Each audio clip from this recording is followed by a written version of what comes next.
सब होना चाहते हैं। कौन सी मीडिया बता रही है, कौन मीडिया दिखा रही है? आप मुझे बताओ, मेहुल चौकसी, नीरव मोदी, ललित मोदी, यार भैया तमाम विजय माल्या जैसे कितने हजारों करोड़ रुपए का गबन कर दिया उन्होंने, वो देश छोड़ के भाग चुके हैं। अगर लोन माफ करते हैं तो किसका माफ करते हैं? इन पूंजीपतियों को तो लोन माफ करते हैं। भैया मैं भागी कब है, भागी कब है मुझे आप बताओ ना कब भागे? अभी भागे, इनके राज में भागे, आप चेक कर लो। अगर उनकी पहले भागे तो मुझे बता दो। अरे भागे अब है भैया, इनके कार्यकाल में भागे। ये एक ऐसा चौकीदार है जिसने कहा था मैं देश का चौकीदार हूँ, आप चौकीदार बिठाइए, देश हम देखेंगे। भैया मैं आपको बात बताऊं, एक ऐसा चौकीदार आया है जिसने अपने कार्यकाल में सब कुछ पैसा के अंदर कर लिया है और पूंजीपतियों को भगा भी दिया है और उनके लोन भी माफ कर दिए। अच्छा, हाँ जी। भारत जोड़ो यात्रा में हमने डुबकी लगा जी, ये समझो आप, हम धन्य हो गए। मैं बता रहा हूँ, ऐसी इतनी बड़ी यात्रा शायद ही किसी ने की होगी। मैं आपको बता रहा हूँ कि राहुल जी को क्या ज़रूरत थी, मुझे बताइए इस यात्रा को करने के लिए। राहुल जी बंद कमरों में बैठ सकते थे जैसे नरेंद्र मोदी जी बैठते, मगर नहीं। नरेंद्र मोदी जी क्या क्या होता है, वो मन की बात करते हैं और गायब हो जाते हैं, वहाँ से अंतर ध्यान हो जाते हैं, है ना जी। राहुल जी देखिए आप, इस यात्रा के दौरान बच्चे, बूढ़े, औरतें, लेडीसें, मतलब सबका जन समर्थन मिल रहा है। आप ये बताइए कि ऐसी क्या जरूरत आन पड़ी? नहीं, नरेंद्र मोदी जी जब सत्ता में आए थे उन्होंने कितनी बड़ी बड़ी बातें करी, बहुत हुई महंगाई की मार, अब की बात मोदी सरकार। आप ये बताइए क्या महंगाई पे कंट्रोल हो रहा है? अब मुझे लगता है कि नरेंद्र मोदी जी से ज़्यादा महंगाई भाग रही है तेज। नरेंद्र मोदी को भागना चाहिए। तो देश के ऐसे प्रधानमंत्री जो कि लोगों के बारे में जानते ही नहीं है कि लोगों को क्या समस्या है आज के समय। उनका जब मन में आया जब वो काम कर दिया। अब आप बताइए, जैसी सत्ता में नोटबंदी कर दी, आप मुझे बताइए नोटबंदी से क्या मिला? उसके बाद जीएसटी उन्होंने लागू करें, जबकि जीएसटी का आइडिया किसका था? वो यूपीए का आइडिया था, मगर फर्क ही नहीं है, कितनी बार इम्प्लीमेंट करना पड़ गया। और आप सबसे बड़ी बात मैं ये कहना चाह रहा हूँ कि देश का पैसा किस तरीके से गमन करना चाहिए, वो मुझे लगता है भारतीय जनता पार्टी से सीखना चाहिए, क्योंकि 3 गवर्नर बदलने पड़ गए। आप समझ रहे? बताइए ऐसी क्या जरूरत थी? ऐसे 3 काले कानून लेकर आए, 750 से ज़्यादा लोग हमारे किसान भाई मर चुके। नहीं, कानून का तो ये था कि लोगों को समझ में भी नहीं आ रहा था ना, समझ में उन्होंने बोला। तो आज तक समझ में क्या आया? नोटबंदी हुई, क्या समझ में आया?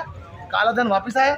आज स्विस बैंक में देखिए कितनी प्रकार से कितना ज़्यादा पैसा अगर धन बढ़ा है तो वो इन 8 साल के अंदर बढ़ा है, पहले तो नहीं बढ़ा था।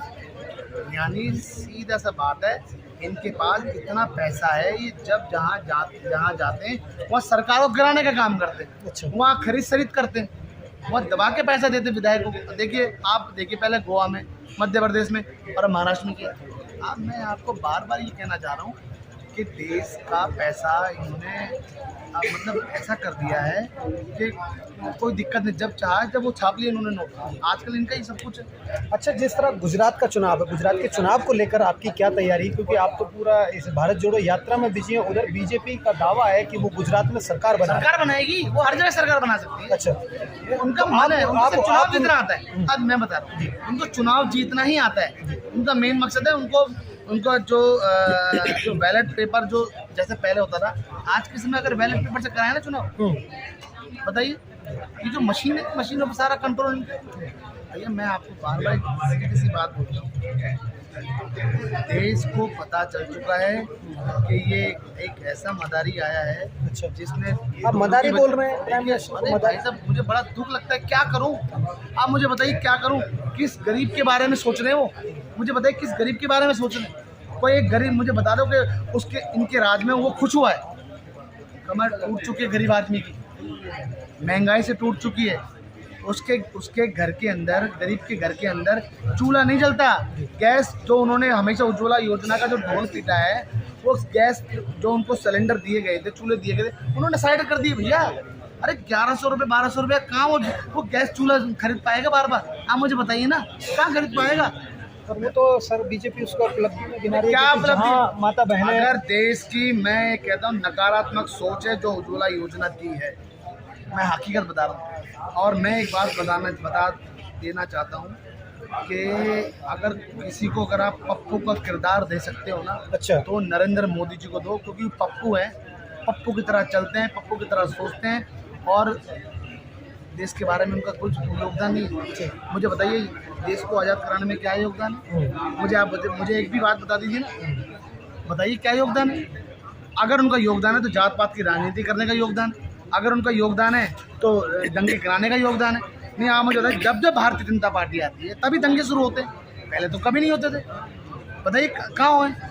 मैं आपको बार बार यही कहना चाह रहा हूँ, चाहे महंगाई हो, चाहे बेरोजगारी हो, चाहे बलात्कार जैसी चीज़ें हों, है ना? अच्छा, अंकिता आपके, हाँ, आप बताइए, उत्तराखंड में चाहे उन्नाव कांड हो, है तो पर आप इस ऐसे मुद्दों को कहीं जोर शोर से क्यों नहीं उठाते? क्या जोर? उत्तराखंड में भी आप पिछले बार भी फाइट करे। मैं एक बात मैं आपको बार बार ये बोलूँगा, मैं आदमी बच्चे बूढ़े सब बोलना चाहते हैं, मगर कौन सी मीडिया बता रही है, कौन मीडिया दिखा रही है? आप मुझे बताओ, मेहुल चौकसी, नीरव मोदी, ललित मोदी, यार भैया तमाम, विजय माल्या जैसे कितने हजारों करोड़ रुपए का गमन कर दिया उन्होंने, वो देश छोड़ के भाग चुके हैं। अगर लोन माफ करते हैं तो किसका माफ करते हैं? इन पूंजीपतियों को तो लोन माफ करते हैं। नहीं, आप बताइए अडानी कहाँ था, कहाँ से कहाँ पहुँच गया? आप ही की सरकार में उनका सैंक्शन हुआ था, माने उस टाइम से भी वो एक्टिव थे, तो आप भी तो उस टाइम से 2014 से पहले आप सरकार में थे। अरे भैया मैं भागी कब है?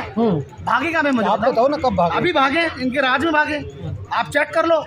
अगर उनकी पहले भागे तो मुझे बता दो। अरे भागे अब है भैया, इनके कार्यकाल में भागे। ये एक ऐसा चौकीदार है जिसने कहा था मैं देश का चौकीदार हूँ, आप चौकीदार बिठाइए, देश हम देखेंगे। भैया मैं आपको बार बार कह रहा हूँ, एक ऐसा चौकीदार आया है जिसने अपने कार्यकाल में सब कुछ पैसा भी अंदर कर लिया है और पूंजीपतियों को भगा भी दिया है, उनके लोन भी माफ़ कर दिए। अच्छा, हाँ जी। तो मैं आपको आपके इस वीडियो के चैनल के माध्यम से देश की जनता को ये कहना चाहता हूँ कि नरेंद्र मोदी का झोला पैक करने का समय आ गया है। अच्छा, झोला पैक करेंगे कांग्रेसी भाजपा का? बिल्कुल झोला पैक होगा। अच्छा, उनके जो उन्होंने कार्य किए हैं ना, उसकी वजह से हम नहीं करेंगे कांग्रेसी, उनका झोला देश की जनता पैक करके भेजेगी। इसलिए पैक करके भेजेगी कि आप मुझे बताइए कि एक भी अगर जनता का कोई काम किया हो तो मुझे बता दीजिए, एक काम गिना दीजिए मुझे। 2 करोड़ रोजगार देंगे, बताइए कितने लोगों को रोजगार दिया? बताइए भुखमरी में कहाँ से कहाँ पहुँच गए? डॉलर के मुकाबले पैसा कितना पतला हो गया? तमाम भर की सारी चीज़ें हैं भैया जो कि देश को पता है। अब पता लग चुका है कि नरेंद्र मोदी का साफ सीधा कहना है कि जब नरेंद्र मोदी जी के राज में ये सिर्फ अपने ही लोगों को भला कर सकते हैं। 1200 जिलों के अंदर 5 स्टार कार्यालय खोल दिए, 1200 जिलों के अंदर। आप मुझे बताइए ये अग्निपथ योजना किस लिए लेकर आए? ये तो अपने कार्यालय में दफ्तर में उन लोगों को अपॉइंट करने आए हैं, 4-4 साल के लिए नौकरी करेंगे और फिर आगे कर देंगे। ये सीधा सिंपल सा है। मैं सभी देशवासियों को ये कहना चाहता हूँ आपके इस चैनल के वीडियो के माध्यम से, भारत जोड़ो यात्रा में डुबकी लगाइए। ये यात्रा एक ऐसी यात्रा है जिससे लोगों को जोड़ने का कार्य कर रहे हैं। हिंदू मुस्लिम मजहबी और जात पात से सबसे परे हटके ये एक ऐसी यात्रा है जिसमें आप आइए, इसमें डुबकी लगाइए, क्योंकि ये यात्रा बहुत कन्याकुमारी से स्टार्ट हुई और कश्मीर तक जाएगी। अगर मैं तो ये कहना चाहता हूँ कि राहुल जी जहाँ जाएंगे हम राहुल जी के साथ जाएंगे, क्योंकि एकमात्र यही विपक्ष का ऐसा चेहरा है जो कि जनता की आवाज़ उठाते हैं। नहीं तो कोई एक नहीं है, सबको प्रधानमंत्री कुर्सी पे जाके बैठना है, किसी को कोई काम से मतलब नहीं, किसी को कोई जनता से कोई फर्क नहीं पड़ता कि जनता को क्या परेशानी हो रही है।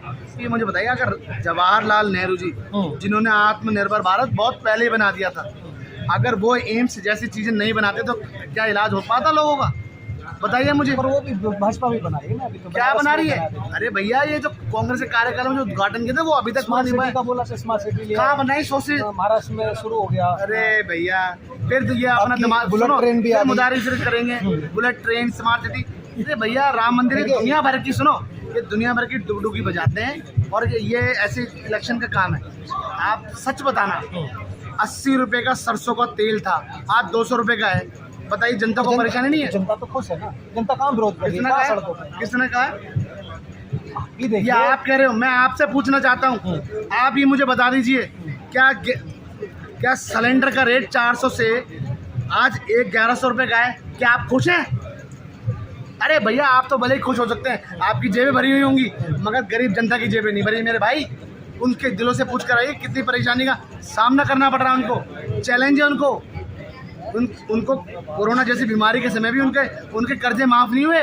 अगर कर्जे माफ़ हुए तो अडानी और अंबानी के कर्जे माफ़ हुए, सेंट्रल विस्टर लाने की क्या जरूरत थी, आप मुझे बताइए। अच्छा, लास्ट में एक सवाल लास्ट है कि यहाँ से क्या सीधा संदेश देना चाहेंगे जो भारत जोड़ो यात्रा से आपसे सीधे जो जनता जुड़े? देखिए, मैं भारत जोड़ो यात्रा का एक संदेश देना चाहता हूँ, यही संदेश देना चाहता हूँ कि जात पात की राजनीति, मजहबी राजनीति, हिंदू मुस्लिम सिख ईसाई, ये कांग्रेस के लिए, हमारे लिए सब बराबर है। तो धर्म की राजनीति, महंगाई, बेरोजगारी, महिला उत्पीड़न, ये जैसी तमाम चीज़ें हैं, उसके लिए राहुल जी ने भारत जोड़ो यात्रा चलाए कि हर जगह जगह जा जाके, हर स्टेट में जा जाके लोगों की समस्या सुने, लोगों की परेशानियों को जाने कि क्या परेशानी है।